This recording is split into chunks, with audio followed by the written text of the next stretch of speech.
Hello दोस्तों, स्वागत है आपका हमारे यूट्यूब चैनल याहू बाबा पे।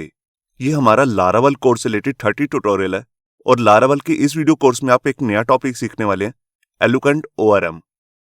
देखिए, हमने पिछली कुछ वीडियोस में देखा कि हम लारावल में डाटाबेस के साथ कोडिंग कैसे करते हैं। हमने उसमें एक तरीका देखा था जिसको हम कहते हैं क्वेरी बिल्डर। क्वेरी बिल्डर के अंदर हमने देखा कि कैसे हम डाटाबेस के अंदर एक नया रिकॉर्ड ऐड कर सकते हैं, उसको अपडेट कर सकते हैं, डिलीट कर सकते हैं या उसमें सर्चेस कर सकते हैं। अगर आपने वो वीडियो नहीं देखी है तो उसका लिंक भी आपको ऊपर मिल जाएगा।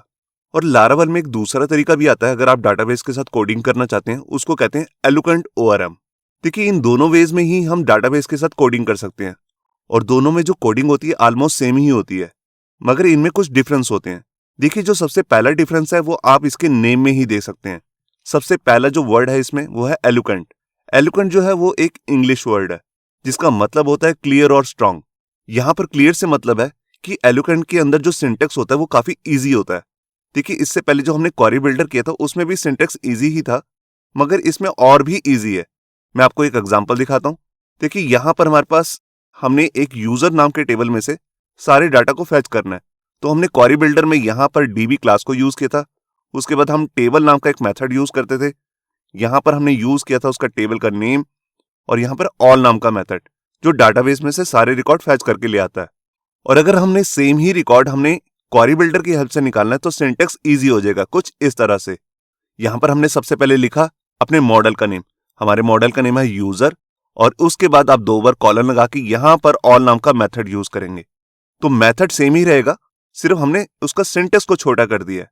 तो हमने जितने भी क्वेरी बिल्डर के अंदर मेथड सीखे थे क्रूड ऑपरेशन को ऑपरेट करने के लिए, वो सारे मेथड भी हम एलोकेंट के अंदर यूज कर सकते हैं।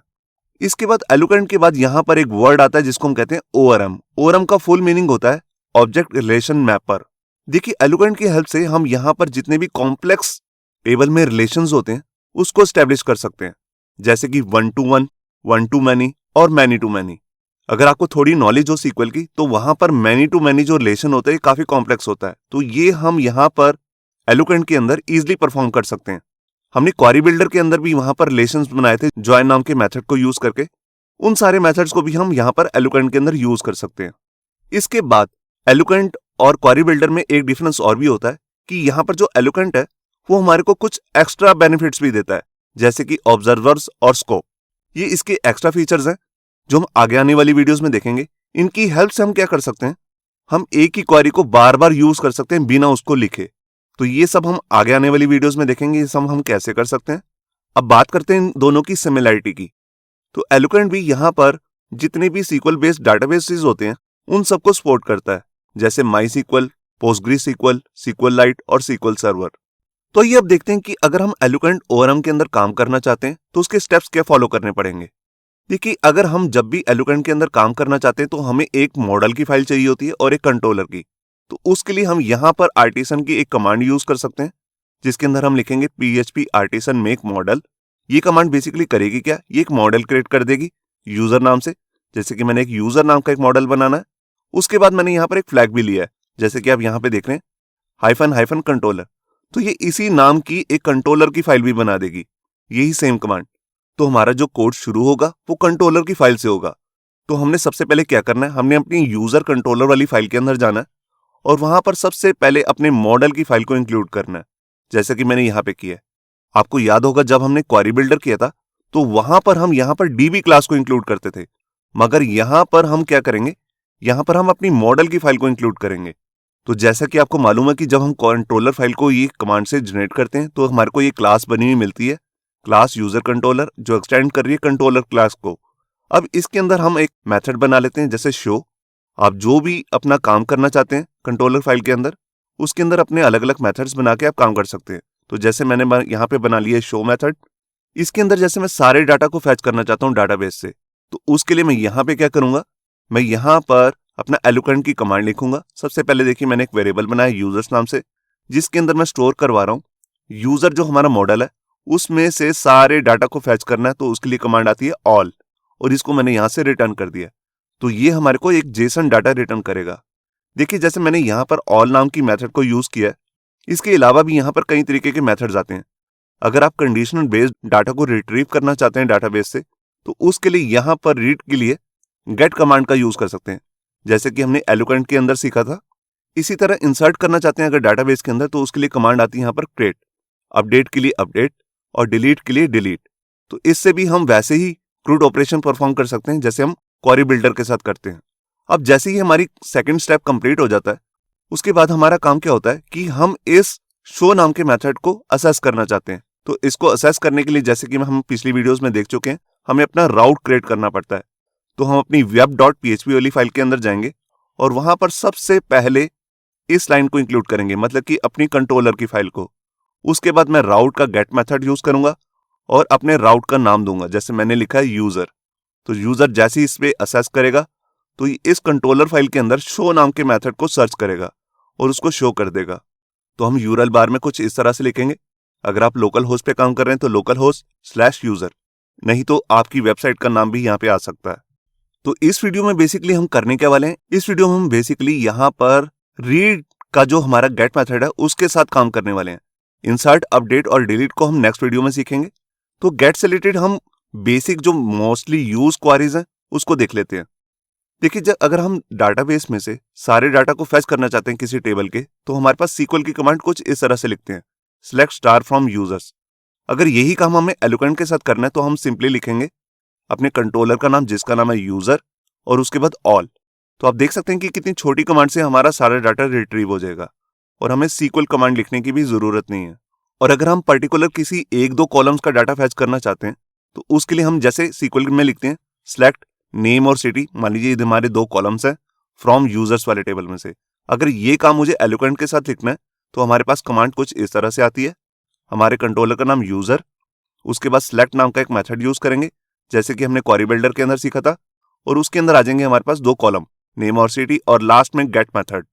अगर मैं यहाँ पर कंडीशनल बेस्ड डाटा को रिट्रीव करना चाहता हूँ अपने डाटाबेस टेबल में से, तो उसके लिए हम यहाँ पर सीक्वल की कमांड कुछ इस तरह से लिखते हैं, select स्टार फ्रॉम यूजर्स, जो हमारे टेबल का नाम है, वेयर क्लॉज का यूज करते हैं, उसके बाद कॉलम का नाम जैसे सिटी, और गोवा वाले जितने भी हमारे यूजर्स हैं उनका अगर हमें डाटा रिट्रीव करना है तो इसके लिए हम एलुकेंट के अंदर कैसे लिखेंगे, इस तरह से यूजर, उसके बाद वेयर, सीधे ही हम यहाँ पे क्लॉज का यूज करेंगे जो हमारा मेथड है, और उसके बाद हमारे कॉलम का नाम। सेकंड पैरामीटर में हम यहाँ पर रिलेशनल ऑपरेटर्स का यूज करेंगे जैसे कि equal to, greater than, less than equal to, greater than equal to या नॉट। उसके बाद हम उसकी वैल्यू देंगे और लास्ट में हम यूज करेंगे गेट मेथड। और अगर हमें मल्टीपल कंडीशंस लगानी है तो हम बार बार भी वेयर का यूज कर सकते हैं, जैसे कि हम क्वेरी बिल्डर में देख चुके हैं। ये देखिए मैंने यहाँ पर 2 कंडीशन पास की हैं, और अगर मैं यहाँ पर कोई 2 कंडीशन यूज करना चाहता हूँ और उन दोनों कंडीशन में से कोई एक कंडीशन अगर ट्रू हो जाए तो मैं डाटा रिट्रीव करना चाहता हूँ, तो उसके लिए मैं और वेयर का भी यूज कर सकता हूँ। तो इसमें क्या होगा, जो यूजर्स गोवा से होंगे उनका भी डाटा आ जाएगा, और जो यूजर्स की एज 18 से ज्यादा उनका भी डाटा आ जाएगा। मगर यहाँ पर क्या होगा, ऊपर वाली कमांड में यूजर सिटी के भी होने चाहिए और उनकी एज भी 18 से ज्यादा होनी चाहिए, तभी डाटा रिट्रीव होगा। तो जैसे मैंने यहाँ पर वेयर मेथड को यूज किया, हमारे पास और भी वेयर मेथड के वेरिएंट्स आते हैं। ये देखिए, जैसे वेयर नॉट, वेयर बिटवीन। अगर हमने जैसे 2 डेट्स के बीच में या 2 इंटीजर वैल्यूज के बीच में रिकॉर्ड निकालना है तो हम इसका यूज करेंगे। इनका यूज कर सकते हैं, नल का यूज कर सकते हैं। इन सब का यूज मैंने आपको ऑलरेडी क्वेरी बिल्डर वाली वीडियो में दिखाया था। तो जैसे हम यहाँ पर वेयर नॉट, अगर हम डेट वाइज सारे सर्चेस करना चाहते हैं या टाइम वाइज, तो where month, where date, where day, where year, और लास्ट में वेयर टाइम को भी यूज कर सकते हैं। तो ये शुरू करते हैं प्रैक्टिकल और देखते हैं कि हम इन मेथड्स को कैसे यूज कर सकते हैं। और इसके अलावा भी कहीं एडवांस मेथड्स को भी हम देखने वाले हैं जो हमने क्वेरी बिल्डर के साथ यूज नहीं किए थे। तो यहां पर सबसे पहले हमें क्या करना है, सबसे पहले हमें यहां पर अपना एग्जाम्स कंट्रोल पैनल को ओपन कर लेना है और यहां पर अपाची और माई सीक्वल को ऑन करना है। देखिए, हम डाटाबेस के साथ जब भी कोडिंग करना चाहते हैं तो हमारा माई सीक्वल सर्वर ऑन होना चाहिए। तो इसको मैंने ऑन कर लिया। इसके बाद मैंने यहां पर अपना PHP MyAdmin ओपन करके रखा है। मैं आपको दिखा रहा हूं कि मैंने ऑलरेडी एक डाटाबेस क्रिएट करके रखा हुआ है test1 नाम से। इसको ओपन करता हूं और इसमें एक टेबल है यूजर्स नाम से। ये देखिए, इसके अंदर यहां पर 5 कॉलम्स हैं, आईडी, नेम, ईमेल, एज और सिटी, जिसके अंदर 12 रिकॉर्ड्स भी आ रहे हैं। यहां पर आप देख सकते हैं। इन्हीं रिकॉर्ड्स के साथ मैं इस वीडियो में कोडिंग करने वाला हूं। तो ये अब अपने एडिटर में चलते हैं।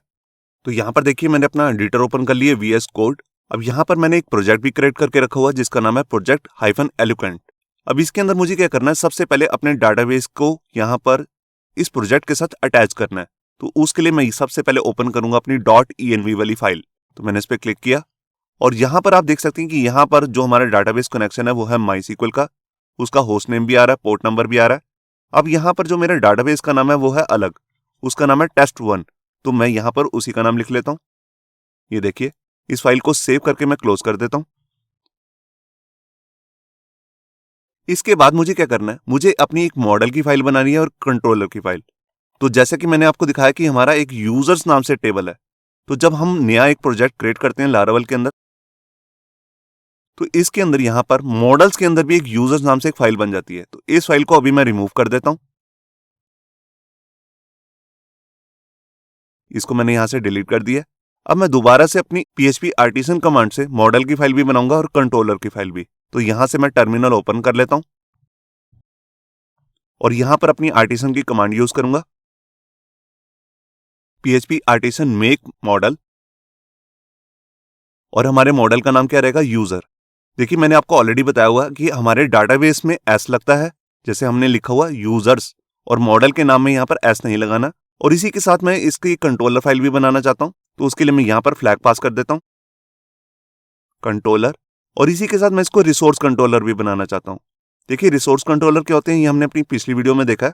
तो उसके लिए मैं यहां पर पास कर दूंगा फ्लैग रिसोर्स, और यहां पर मैंने एंटर प्रेस किया और ये हमारी कंट्रोलर की फाइल और मॉडल की फाइल बन चुकी है। यहां पर आप देख सकते हैं कि मॉडल फोल्डर के अंदर यहां पर हमारे पास एक फाइल आ चुकी है, यहां पर users.php। मैं इसको ओपन करके दिखाता हूं, ये देखिए। और इसी के साथ हमारी यहां पर कंट्रोलर की फाइल भी बन चुकी है, उसको भी मैं ओपन करके दिखाता हूं। तो उसके लिए मुझे जाना है अपने ऐप फोल्डर के अंदर और यहां पर HTTP के अंदर कंट्रोलर्स फोल्डर के अंदर, और ये हमारी फाइल बन चुकी है यूजर कंट्रोलर। और जैसे कि हमने ये रिसोर्स कंट्रोलर बनाया है, तो इसके अंदर हमारे को सारे मेथड्स इनबिल्ट मिलते हैं। ये देखिए, index method, create method, store, show, edit, update और लास्ट में डिस्ट्रॉय। तो अगर आपको इसके बारे में नहीं पता तो हमारी आप पिछली वीडियो भी देख सकते हैं।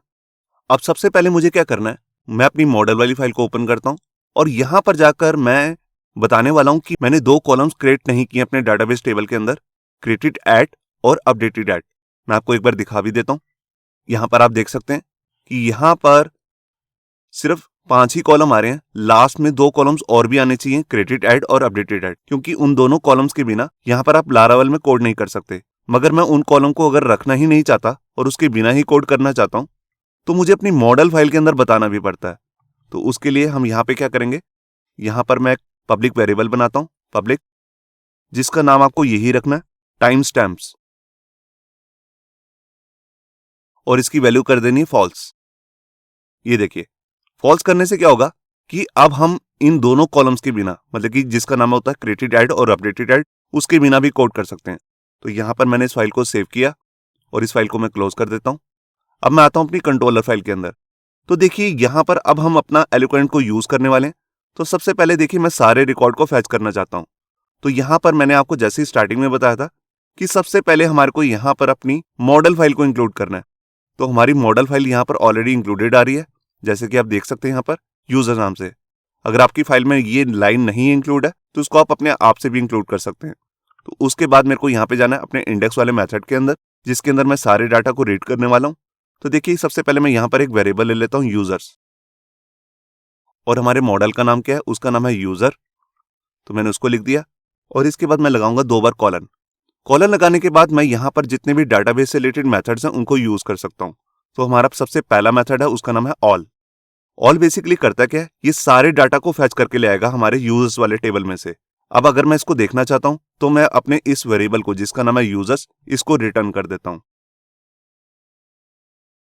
ये देखिए, अब ये रिटर्न होके हमारे को मिलेगा क्या, यहां पर हमारे को मिलता है एक जेसन का डाटा, जैसे कि हमारे को क्वेरी बिल्डर भी रिटर्न करता है, बिल्कुल सेम उसी वे में।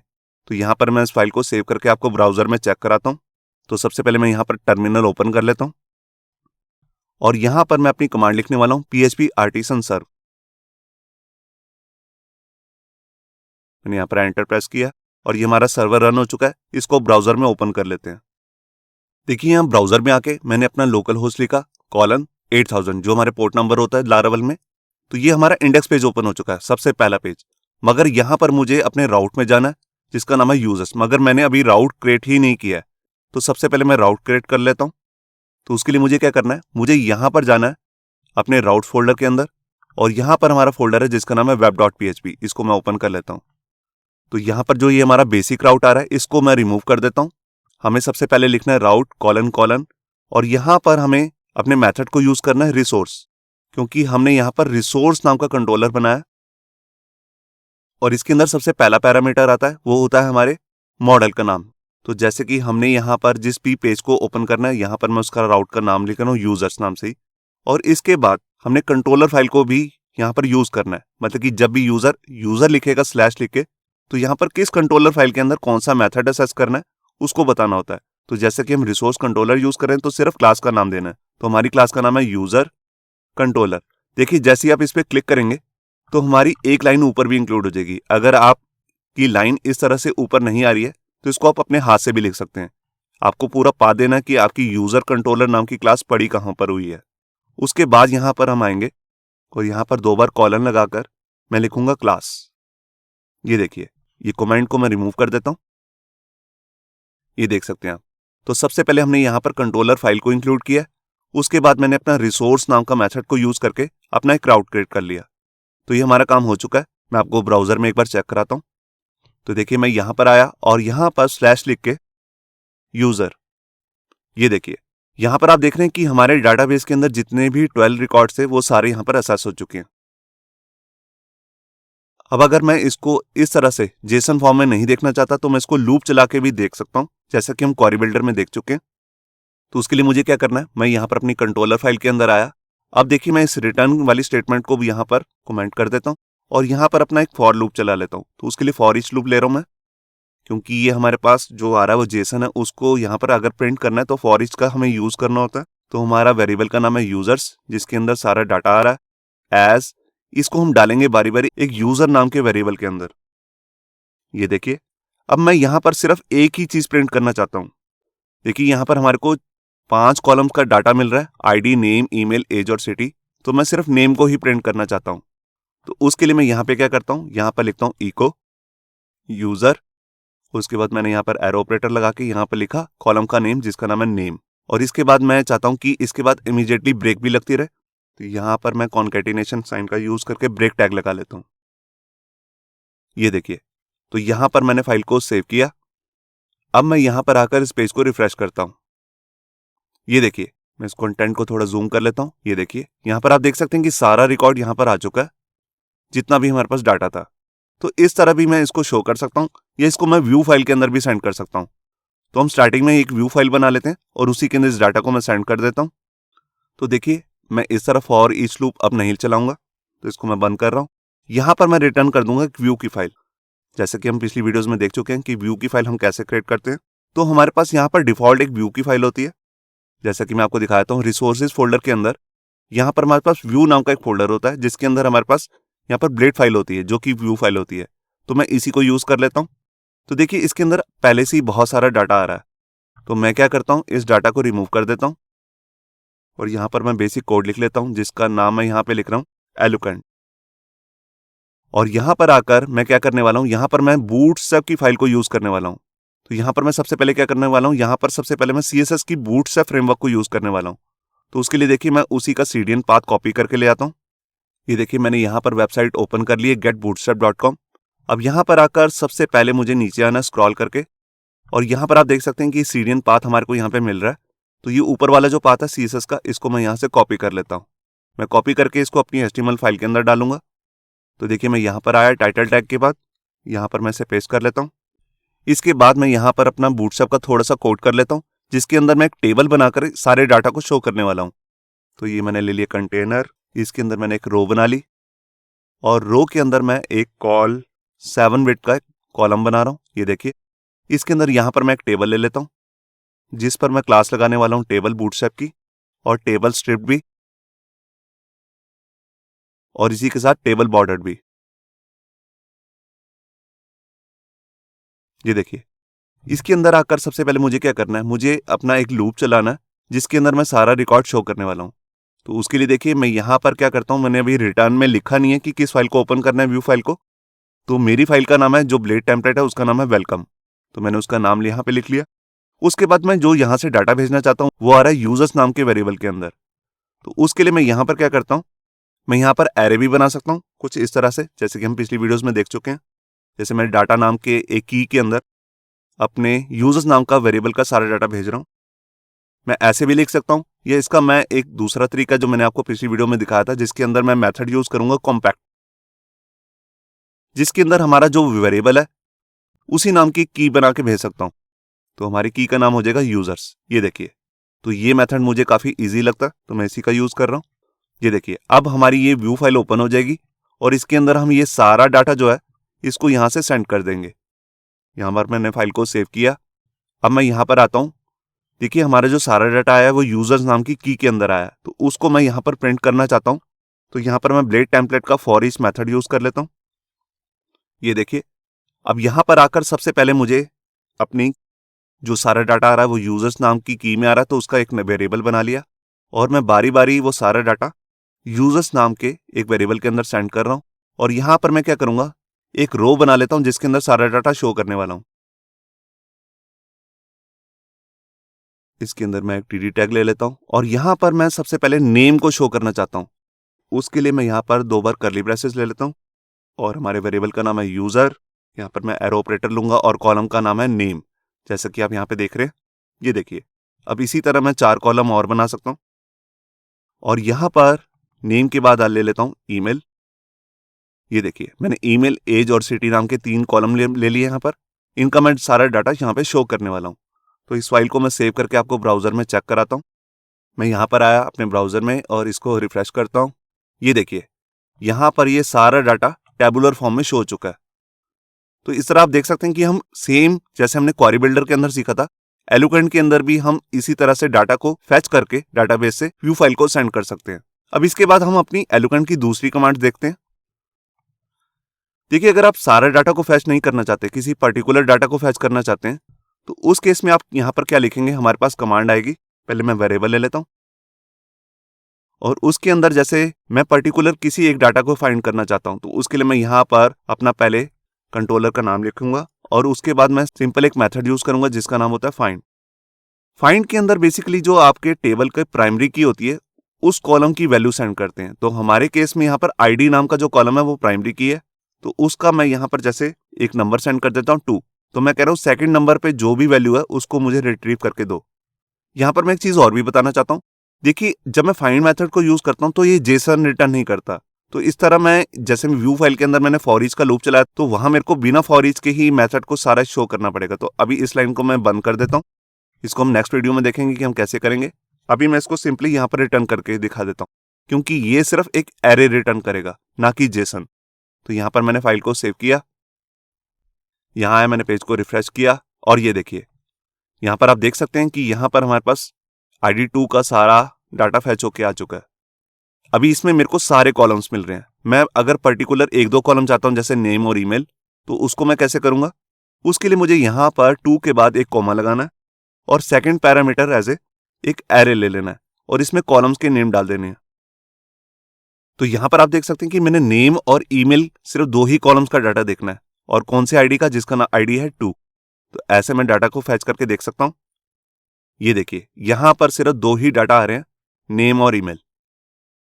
और अगर मैं यहां पर मल्टीपल रोज का डाटा फैच करना चाहता हूं, तो उसके लिए मैं यहां पर जो ये हमारा पहला पैरामीटर है इसको भी एरे में ले सकता हूं। तो जैसे देखिए, मैं यहां पर 2 और 4 आईडी का यहां पर डाटा को फैच करना चाहता हूं। तो यहां पर मैंने फाइल को सेव किया और ये देखिए, यहां पर 2 और 4 में जो डाटा आ रहा था वो सारा हमारे पास यहां पे आ चुका है। अब हमारे पास यहां पे एक मेथड होता है जिसका हम यूज कर सकते हैं, जिसको हम कहते हैं काउंट, जो हमारा सारा डाटा को काउंट करके हमारे को बताता है कि कितना डाटा आपके पास डाटाबेस टेबल के अंदर है। तो उसके लिए मैं यहां पर सिंपली काउंट मेथड को भी यूज कर सकता हूं। ये देखिए, तो आपने सबसे पहले अपने मॉडल का नाम देना है और उसके बाद काउंट मेथड। यहां पर मैंने फाइल को सेव किया, यहां के रिफ्रेश, ये देखिए यहां पर आ गया 12। इसके बाद मैं जैसे हमने क्वेरी बिल्डर के साथ एग्रीगेट मेथड्स को यूज किया था, मेन, मैक्स और सम, उसका भी यूज कर सकता हूं। तो देखिए, जैसे मैं यहां पर मेन नाम का एक मेथड यूज कर रहा हूं जिसमें मैं देखना चाहता हूं कि मिनिमम एज कितनी है। तो इसके लिए मैं उसका कॉलम यहां पे पास कर दूंगा, जिस भी कॉलम में से आपको मिनिमम वैल्यू निकालनी है। मगर जो ये मेथड्स होते हैं ये सिर्फ इंटीजर जो हमारे कॉलम्स होते हैं जिनकी डाटा टाइप, उन पे ही वर्क करते हैं। तो यहां पर मैंने फाइल को सेव किया यहाँ के रिफ्रेश, और ये देखिए 17। तो 17 सबसे कम एज है। हम यहाँ पे डाटाबेस में चेक भी कर लेते हैं। यहाँ पे आप देख सकते हैं कि 17 एज ही सबसे कम एज है, बाकी सारी एज इससे ज्यादा ही है। इसी तरह मैं मैक्सिमम भी चेक कर सकता हूं। मैंने फाइल को सेव किया, यहाँ के रिफ्रेश, और ये देखिए 22 सबसे ज्यादा एज है। इसी तरह अगर मैं सम करना चाहता हूं, वैसे एज पे हम सम नहीं करते, मगर मान लो आप कोई ऐसा सॉफ्टवेयर बना रहे हैं जो कैलकुलेशन करनी है जिसमें, तो वहां पर आप इस मेथड का यूज कर सकते हैं। तो मैंने फाइल को सेव किया। ये क्या करेगा, ये जितनी भी एज का टोटल बनेगा सारी रोज का, वो हमारे को कैलकुलेट करके दे देगा। तो यहाँ पर मैंने फाइल को रिफ्रेश किया और ये देखिए 232। तो ये थे हमारे कुछ एग्रीगेट मेथड्स। अब इसके बाद दोबारा से हम अपनी गेट मेथड को यूज करने वाले हैं। तो यहां पर अब मैं क्या करना चाहता हूं, यहां पर मैं कुछ कंडीशनल बेस्ड डाटा लेकर आना चाहता हूं। देखिए जैसे मैं यहां पर उन यूजर्स का डाटा लेकर आना चाहता हूं जो दिल्ली के रहने वाले हैं। तो इसके लिए मैं यहां पर लिखता हूं वेयर, जैसे कि हम क्वेरी बिल्डर के अंदर भी यूज करते थे। तो पहला पैरामीटर रहेगा कॉलम का नाम, और सेकंड पैरामीटर मैं यहां पर वैल्यू देता हूं जिसको मुझे फाइंड करवाना है, जैसे दिल्ली। इसके बाद जो भी डाटा आएगा उसको मुझे गेट भी करना है। तो यहां पर मैं एरो ऑपरेटर के साथ लिखूंगा गेट मेथड। ये देखिए, तो ये हमारा सिर्फ उन्हीं यूजर्स का डाटा लेकर आएगा जो दिल्ली के रहने वाले हैं। तो यहां पर मैंने फाइल को सेव किया। अब जो ये हमारा डाटा आता है ये जेसन फॉर्मेट में है। तो अब मैं इसको बंद कर देता हूं और यहां पर अपनी व्यू फाइल के अंदर ही सेंड करके दिखाता हूं। ये देखिए, तो यहां पर मैंने फाइल को सेव करके यहां के रिफ्रेश किया, और ये देखिए ये सिर्फ उन्हीं यूजर्स का डाटा आ चुका है जो दिल्ली के रहने वाले हैं। अब अगर मैं इसके साथ मल्टीपल कंडीशंस लगाना चाहता हूं वो भी कर सकता हूं। देखिए मैं चाहता हूं कि जो यूजर्स दिल्ली के रहने वाले हैं और उनकी एज भी 20 से ज्यादा होनी चाहिए, तो मैं मल्टीपल वेयर मेथड को भी यूज कर सकता हूं। तो यहां पर मैं वेयर मेथड को लिखूंगा वेयर, और इसके अंदर आकर जैसे मैं एज कॉलम में फाइंड करना चाहता हूं, तो पहला पैरामीटर होगा एज कॉलम। उसके बाद जो सेकंड पैरामीटर होगा वो होगा कोई हमारा रिलेशन ऑपरेटर। तो जैसे मैं चेक करना चाहता हूं जिनकी एज ग्रेटर है किससे, 20 से, तो लास्ट में आएगी हमारी वैल्यू। जैसे कि हमने क्वेरी बिल्डर के साथ देखा था, बिल्कुल सेम वे में ही हम यहाँ पर एलोकेंट के साथ भी हम इसे यहाँ पर यूज कर सकते हैं। तो यहाँ पर मैंने फाइल को सेव किया और यहाँ के रिफ्रेश, ये देखिए सिर्फ एक ही यहाँ पर यूजर है जिसकी एज भी 20 से ज्यादा और वो दिल्ली का रहने वाला है। तो इस तरह मैं दो से ज्यादा बार भी, जितनी मर्जी बार चाहूं उतनी बार वेयर मेथड को यूज कर सकता हूं। और अगर आप मल्टीपल कंडीशन को चेक करना चाहते हैं तो इसका एक तरीका और भी आता है। देखिए उसमें आप क्या करेंगे, सिर्फ एक ही बार वेयर मेथड को यूज करेंगे और यहां पर आप ले लेंगे एक एरे। ये देखिए मैंने यहां पर स्क्वायर ब्रैकेट्स ले लिए। इसके अंदर जितनी भी आपको कंडीशन लगानी है उसके लिए आप बार बार स्क्वायर ब्रैकेट्स का यूज करेंगे। देखिए मैंने एक बार लिया और यहां पर अपनी एक कंडीशन डाल दी। इसके बाद मैं अपनी दूसरी कंडीशन भी डालना चाहता हूं, तो उसके लिए मैं यहां पर इसको कॉपी कर लेता हूं और यहां पर फिर से स्क्वायर ब्रैकेट्स लेके इसमें भी अपनी कंडीशन डाल लेता हूं। ये देखिए, अब मैं नीचे वाली लाइन को रिमूव करके यहां पर एक बार ही गेट मेथड को यूज कर लेता हूं। ये देखिए, तो इस तरह भी मैं यहां पर मल्टीपल कंडीशन को चेक कर सकता हूं, जिसमें मेरे को सिर्फ एक ही बार वेयर मेथड का यूज करना है और उसके अंदर बस एरे लेकर मल्टीपल कंडीशन पास कर देनी है। तो इसको भी मैं आपको चेक कराता हूं। मैं यहां पर आया, फाइल को रिफ्रेश, और देखिए सेम डाटा हमारे पास दोबारा से आ चुका है। तो जैसे हमने यहां पर वेयर के साथ मैंने आपको एक मेथड और भी बताया था जिसका नाम है और वेयर, उसको भी यूज कर सकते हैं। तो मैं एक कंडीशन में यही डाल देता हूं। तो उसके लिए मैं यहां पर, ये देखिए मेरी पहली कंडीशन होगी। अब मैं चाहता हूं एक कंडीशन ये है और एक दूसरी कंडीशन के लिए मैं और वेयर मेथड का यूज करूंगा। और इसके अंदर आकर जैसे मैं अपनी दूसरी कंडीशन भी बना लेता हूं। ये देखिए, तो मेरी पहली कंडीशन है उन यूजर्स का डाटा दिखाए या तो वो दिल्ली से रहने वाले हैं या फिर उनकी एज 20 से ज्यादा है। बेशक वो दिल्ली से ना भी हो मगर उनकी एज 20 से ज्यादा होनी चाहिए। यहां पर मैंने फाइल को सेव किया और यहां का रिफ्रेश, ये देखिए यहां पर कुछ स्टूडेंट तो दिल्ली से आए हैं और वो वाले यूजर्स भी आ रहे हैं जिनकी एज 20 से ज्यादा है। देखिए 21, 21, 22, बेशक ये दिल्ली से नहीं भी हैं। अब देखिए जैसे ये हमारे पास डाटा आ रहा है, अगर मैं इसी को काउंट करना चाहता हूं तो यहां पर गेट की जगह पे सिंपल काउंट मेथड भी यूज कर सकता हूं। तो यहां पर मैंने फाइल को सेव किया और यहां का रिफ्रेश, ये एक एरर आ चुका है क्योंकि मैंने वहां पर फॉर ईच लूप लगा रखा है। उसको मैं बंद कर देता हूं और इसको एक्टिवेट कर लेता हूं रिटर्न करके। यहां के रिफ्रेश किया, ये देखिए 6, मतलब कि 6 रिकॉर्ड्स मिले हैं इसे। तो इस तरह भी मैं काउंट मेथड को यूज कर सकता हूं। अब इसके बाद मैं आपको वेयर मेथड का एक नया मेथड आया उसको भी यूज करके दिखाता हूं। तो यहां पर अभी पहले से लिख लेता हूं गेट और यहां पर इस कॉलम को रिमूव कर देता हूं अब देखिए उसके लिए आपको क्या करना होता है, यहाँ पर वेयर के साथ जो हमारा कॉलम का नाम है उसको साथ में यहाँ पर लिख देना है, मगर कैमल केस में। तो देखिए जैसे सिटी है तो सी जो होगा हमारे यहाँ पर कैपिटल लेटर में होगा, ये देखिए। फिर अंदर से आपको ये कॉलम का नाम की जरूरत नहीं है, और इसके अंदर जोन सी भी आपको वैल्यू फाइंड करना चाहते हैं वो कर सकते हैं। तो बस वेयर के साथ आपको यहाँ पर कैमल केस में अपने कॉलम का नाम यहाँ पे डाल देना है। तो अब ये क्या करेगा, सिटी में फाइंड करेगा दिल्ली और उन सारे यूजर्स का डाटा फैच करके हमारे पास ले आएगा। तो यहाँ पर मैंने दोबारा से इसको व्यू फाइल को रिटर्न कर दिया, यहाँ पर मैंने फाइल को सेव किया, यहाँ का रिफ्रेश, ये देखिए यहाँ पर आप देख रहे हैं कि दिल्ली के सारे स्टूडेंट्स यहाँ पे आ चुके हैं। इसी के साथ अगर मैं दूसरी कंडीशन भी लगाना चाहता हूँ एज वाली, वो भी लगा सकता हूँ। यहाँ पर मैंने वेयर ऑपरेटर लगाया और यहाँ पर लिखा वेयर, और उसके साथ जैसे एज में फाइंड करना चाहता हूँ एज वाले कॉलम में, तो मैं लिखूंगा एज, और कितनी एज, जैसे 20। तो मैं यहाँ पे कह रहा हूँ सिर्फ उन्हीं स्टूडेंट्स का रिकॉर्ड लेकर आए जो दिल्ली से भी हैं और जिनकी एज भी 20 है। तो यहाँ पर मैंने फाइल को सेव किया और यहाँ पर रिफ्रेश, और ये देखिए सिर्फ एक ही स्टूडेंट आया जो दिल्ली से भी है और उसकी एज भी 20 है। और जैसे ये मेरा सारा रिकॉर्ड सारे कॉलम्स फैच करके ला रहा है, तो मैं इसमें से पर्टिकुलर कुछ कॉलम को ही फैच करना चाहता हूं, वो भी कर सकता हूं। तो उसके लिए मुझे क्या करना है, यहां पर अपना सिलेक्ट मेथड को यूज करना है, और इसके अंदर जितने भी कॉलम्स का डाटा मैं फैच करना चाहता हूं उनका नेम दे दूंगा। तो देखिए जैसे मैं नेम और ईमेल का डाटा फैच करना चाहता हूं, तो मैंने उनका नाम यहाँ पे डिफाइन कर दिया और उसके बाद गेट मेथड को यूज कर लिया। तो यहाँ पर मैंने फाइल को सेव किया और यहाँ का रिफ्रेश, ये देखिए अब सिर्फ 2 ही कॉलम फैच होके आए हैं, नेम और ईमेल। और अगर मैं किसी कॉलम के नेम को रीनेम करना चाहता हूं वो भी कर सकता हूं। देखिए जैसे यहाँ पर ईमेल आ रहा है तो मैं दिखाना चाहता हूं यूजर ईमेल, तो मैं इसको अब कैसे करेंगे, यहाँ पर लिखूंगा एज, और यहाँ पर उसका नया नेम रीनेम जो करना चाहता हूं उसको लिख लेता हूं यूजर ईमेल। तो इस नेम को हम देखेंगे कहां पर, देखिए अगर मैं इसको व्यू फाइल के बिना देखूंगा सिर्फ तभी देख सकता हूं। तो देखिए मैं यहाँ पर इसे दिखाता हूं आपको, ये देखिए रिटर्न करके दिखा रहा हूं मैं आपको। तो अब ईमेल नहीं आएगा, वहां पर लिखा आएगा यूजर ईमेल। तो इस तरह मैं किसी भी कॉलम को रीनेम कर सकता हूं। मैं यहां पर आया, फाइल को रिफ्रेश, ये देखिए ईमेल की जगह पे यहां लिखा आ रहा है यूजर ईमेल, नेम की जगह पे अभी भी नेम ही आ रहा है जो हमने कॉलम का नेम दिया था। अब इसके बाद मैं आपको बताता हूं कि कहीं बार हमें सिर्फ डाटा फैच नहीं करना होता, हमें यह देखना होता है कि हमारी सीक्वल कमांड में कोई गलती है कि नहीं। कई बार डाटा फैच नहीं हो रहा होता, तो उसके लिए मैं यहां पर गेट मेथड यूज नहीं करूंगा, यहां पे मैं एक मेथड यूज करूंगा जिसका नाम होता है टू सीक्वल। यहां पर जो एस है उसको आपको कैपिटल लेटर में देना है। अब ये कमांड क्या करेगी, ये जो भी हमने यहां से डाटा फैच किया है इसके पीछे जो सीक्वल की कमांड चल रही है उसको रिटर्न कर देगी।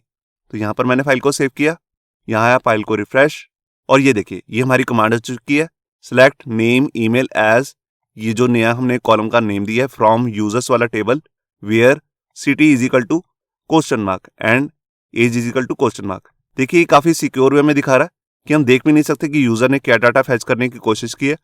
अगर आप ये डाटा भी फैच करना चाहते हैं कि इसमें हमें पता भी लग जाए कि वैल्यू भी सही आ रही है कि नहीं, तो उसके लिए हम यहाँ पर एक दूसरी कमांड यूज करेंगे जिसका नाम होता है टू रास इक्वल। यहाँ पर मैंने फाइल को सेव किया और यहाँ के रिफ्रेश, और ये देखिए अब यहाँ पर क्वेश्चन मार्क नहीं आ रहा, यहाँ पे हमें एग्जैक्ट वैल्यू भी दिखा रहा है। इसी की जगह पे हमारे पास दूसरी कमांड्स भी होती हैं जो हम पिछली वीडियोस में देख भी चुके हैं, उसको भी यहाँ पर यूज कर सकते हैं। जैसे एक कमांड है dd, फाइल को सेव किया और यहाँ के रिफ्रेश, ये देखिए इस कमांड की हेल्प से एक तो हमारे को पूरी कमांड भी दिख जाएगी अपनी सीक्वल की, साथ में ये कहां पर कौन सा बिल्डर यूज कर रही है वो भी पता लग जाएगा, यहाँ पे आप देख सकते हैं। और जोन सा भी हमने डाटा फैच किया उसको हम एरे की फॉर्म में देख सकते हैं। और अगर इसमें भी हम यहाँ पर क्वेश्चन मार्क नहीं देखना चाहते, पूरी कमांड ही देखना चाहते हैं, तो इसके लिए हम यहाँ पर दूसरी कमांड भी यूज कर सकते हैं जिसका नाम होता है dd raw इक्वल। यहां पर रॉ का आर और एस सीक्वल में एस जो है कि आपको कैपिटल लेटर में देना है। तो यहां पर मैंने फाइल को सेव किया और यहाँ के रिफ्रेश, ये देखिए अब यहां पर आप देख रहे हैं सिटी की वैल्यू भी दिखा रहा है और एज की भी वैल्यू दिखा रहा है। तो ये जितनी भी ये कमांड है सीक्वल को देखने के लिए ये काफी यूजफुल होती है। अब मैं इसमें आपको कुछ और कमांड्स भी दिखाता हूं। देखिए अगर मैं यहाँ पर किसी भी डाटा का सिर्फ पहला ही जो रिकॉर्ड है उसी को फैच करना चाहता हूं तो उसको हम कैसे करेंगे, मैं उसको दिखाता हूं। यहां पर मैं एरो ऑपरेटर ले लेता हूं। देखिए हमारे पास एक मेथड आता है जिसको हम कहते हैं फर्स्ट। देखिए हमने जो भी डाटा फैच होके आया है, अब मान लीजिए हमारे पास बहुत सारे रिकॉर्ड आ रहे हैं मगर उसमें से सिर्फ पहले ही रिकॉर्ड को मुझे देखना है, तो यहां पर मैं फर्स्ट मेथड को भी यूज कर सकता हूं। तो यहां पर मैंने फाइल को सेव किया और यहाँ के रिफ्रेश, ये देखिए यहाँ पर सिर्फ एक ही रिकॉर्ड आया, जबकि दिल्ली के यहाँ पर कहीं रिकॉर्ड्स हैं।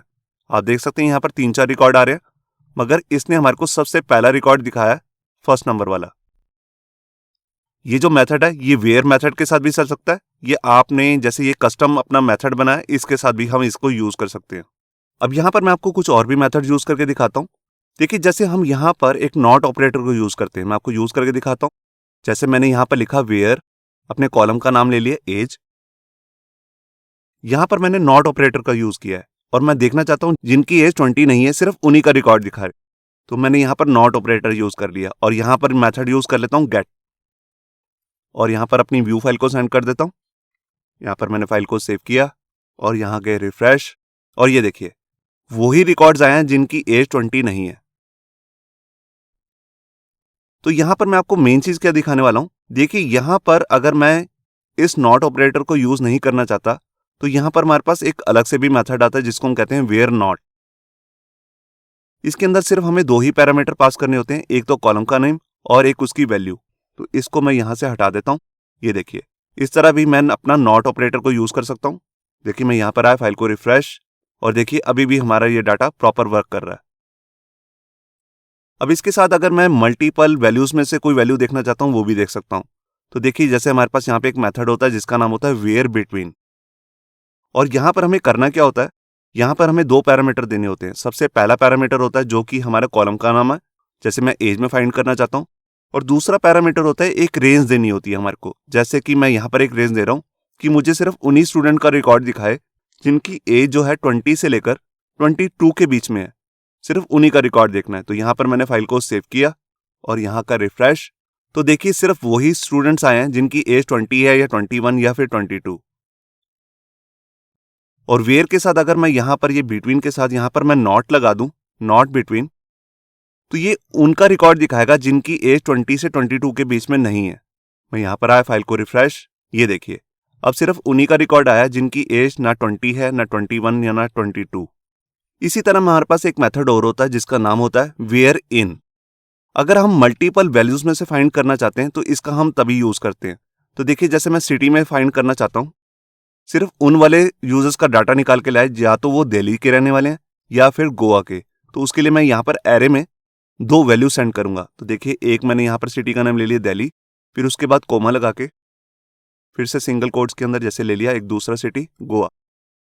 अब यहाँ पर क्या होगा, सिर्फ उन्हीं स्टूडेंट्स का रिकॉर्ड लेकर आएगा, या तो उनका सिटी दिल्ली होना चाहिए या फिर गोवा। इसके अंदर मैं मल्टीपल वैल्यूज भी पास कर सकता हूँ। तो यहाँ पर मैंने फाइल को सेव किया और यहाँ का रिफ्रेश, ये देखिए सिर्फ उन्हीं स्टूडेंट का रिकॉर्ड आया, या तो वो दिल्ली के रहने वाले हैं या फिर गोवा के। और इसी तरह मैं इसके साथ यहाँ पर नॉट इन भी यूज कर सकता हूँ।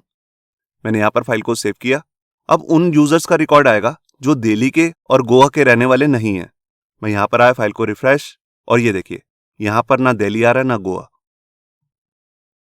तो यहाँ पर मैं आपको सभी वेयर मेथड्स का प्रैक्टिकल नहीं करके दिखा रहा हूँ क्योंकि हम ऑलरेडी इसको अपनी क्वेरी बिल्डर नाम की वीडियो में देख चुके हैं। तो सेम ही तरीका होता है यहाँ पर भी यूज करने का। आप यहाँ पर एलोकेंट के साथ भी उन्हीं सेम मेथड को यूज कर सकते हैं। अब इसके बाद हम देखते हैं कि हमारे पास कुछ रॉ मेथड्स भी आते हैं जिसको हम एलोकेंट के साथ यूज कर सकते हैं। ये बिल्कुल वही मेथड्स हैं जिसको हमने अपनी क्वेरी बिल्डर वाली वीडियो के साथ देखा था। देखिए मान लीजिए हमें यहाँ पर कुछ कॉलम्स का डाटा फैच करना है, तो उसके लिए अभी हम कैसे लिख रहे थे, सिलेक्ट लिखकर 2 कॉलम्स का नाम या मल्टीपल जितने भी कॉलम्स हैं सबको यहाँ पर कोमा से सेपरेट करके यहाँ पर देते थे। अगर मैं यहाँ पर अपना रॉ मेथड यूज करूंगा तो उसके लिए मैं यहाँ पर मेथड का नाम आता है सिलेक्ट रॉ। उसके अंदर यहाँ पर मेरे को मल्टीपल टाइम्स इन्वर्टेड कोट्स लेने की जरूरत नहीं है, जैसे कि हम यहाँ पे दे रहे हैं। यहाँ पर हमें सिंपल एक ही बार ओपनिंग और क्लोजिंग का एक अलग से कोड देना है और उसके अंदर सिंपल वैल्यू पास कर देनी है कोमा लगा के। बिल्कुल इसी तरह से जैसे हमने एक कमांड यूज करी थी वेयर, जिसके अंदर हम यहाँ पर 3 पैरामीटर पास कर रहे थे, तो इसमें काफी ज्यादा टाइम लग जाता है। तो इसकी जगह पे हम रॉ मेथड को भी यूज कर सकते हैं। तो इसके लिए मेथड का नाम आता है वेयर रॉ, जिसके अंदर हम सिंपल इस तरह से स्टेटमेंट पास कर सकते हैं। यहाँ पर हमारे को टाइम भी बचता है क्योंकि हमें यहाँ पर मल्टीपल टाइम कोमा और इन्वर्टेड कोड लेने की जरूरत नहीं होती है। अगर मैं इसी वैल्यू को थोड़ा और सिक्योर मेथड से भेजना चाहता हूँ तो उसके लिए मैं कुछ इस तरह से भी लिख सकता हूँ। ये देखिए यहाँ पर वैल्यू की जगह पे मैं क्वेश्चन मार्क लगा दूंगा और यहाँ पर सेकंड पैरामीटर में एरे में वैल्यू सेंड कर सकता हूँ। तो इससे क्या होगा, कि SQL कमांड से अगर कोई हमारी वैल्यू देखना चाहे तो वो नहीं देख पाएगा, क्योंकि वहां पर उसको क्वेश्चन मार्क ही दिखेगा। इसी तरह हमारे पास एक मेथड है ऑर्डर बाय। मैंने इसका यूज तो नहीं करके दिखाया आपको इस वीडियो में, क्योंकि इसको हम ऑलरेडी क्वेरी बिल्डर के साथ यूज कर चुके हैं। तो इसको हम यहाँ पर अपने एलोकेंट के साथ भी इस वे में यूज कर सकते हैं। ऑर्डर बाय बेसिकली करता क्या है, जो भी हमने इसके अंदर कॉलम पास किए होते हैं उसका असेंडिंग और डिसेंडिंग ऑर्डर में उस डाटा को शो कर देता है।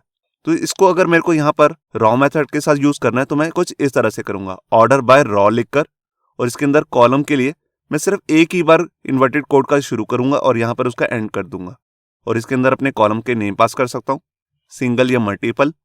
इसके बाद हम देखते हैं कि हमारे पास कुछ कंडीशनल बेस्ड मेथड्स आते हैं जिसको हम चेक करने के लिए यूज कर सकते हैं अपने एलोकेंट के साथ। देखिए, अगर मैं ये चेक करना चाहता हूँ कि यूजर एग्जिस्ट करता है कि नहीं और फिर मुझे कुछ काम करना है, तो मैं इस तरह से इफ कंडीशन का यूज कर सकता हूँ। इफ के अंदर यहाँ पर मैं अपने मॉडल का नाम पास करूंगा और उसके बाद वेयर कंडीशन का यूज कर लूंगा, जिसमें आईडी फाइंड कर रहा हूँ 1। अगर ये रिकॉर्ड एग्जिस्ट करता होगा तो जो भी मैंने इसमें काम परफॉर्म किया होगा, मतलब कि अपना कोड किया होगा, वो परफॉर्म हो जाएगा। इसी तरह मैं इसका एक दूसरा मेथड भी होता है नॉट एग्जिस्ट, उसका भी यूज कर सकता हूँ। अगर ये रिकॉर्ड एग्जिस्ट नहीं करता होगा तब मुझे कुछ काम करना है तो मैं यहाँ पे कर सकता हूँ। तो इस तरह के मेथड का काफी यूज हो सकता है हमारे प्रोजेक्ट में।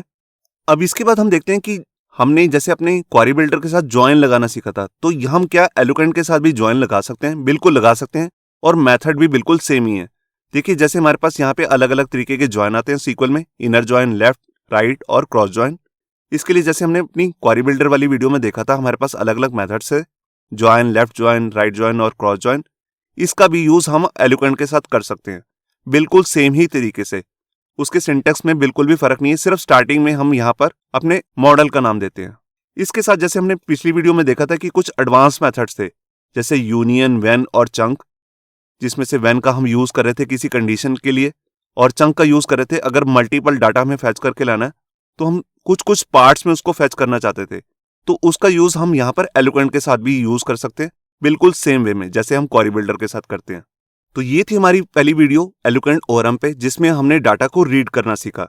इससे नेक्स्ट वीडियो में हम डाटा को इंसर्ट करना, अपडेट करना और डिलीट करना सीखेंगे, तो उस वीडियो को भी देखना मत भूलिए। होप सो आपको ये हमारा वीडियो ट्यूटोरियल अच्छा लगा होगा। अगर अच्छा लगा है तो वीडियो को प्लीज़ लाइक करना मत भूलिए। अगर आप ऐसे ही रेगुलर अपडेट चाहते हैं तो हमारे चैनल याहू बाबा को सब्सक्राइब करना मत भूलिए। Thank you.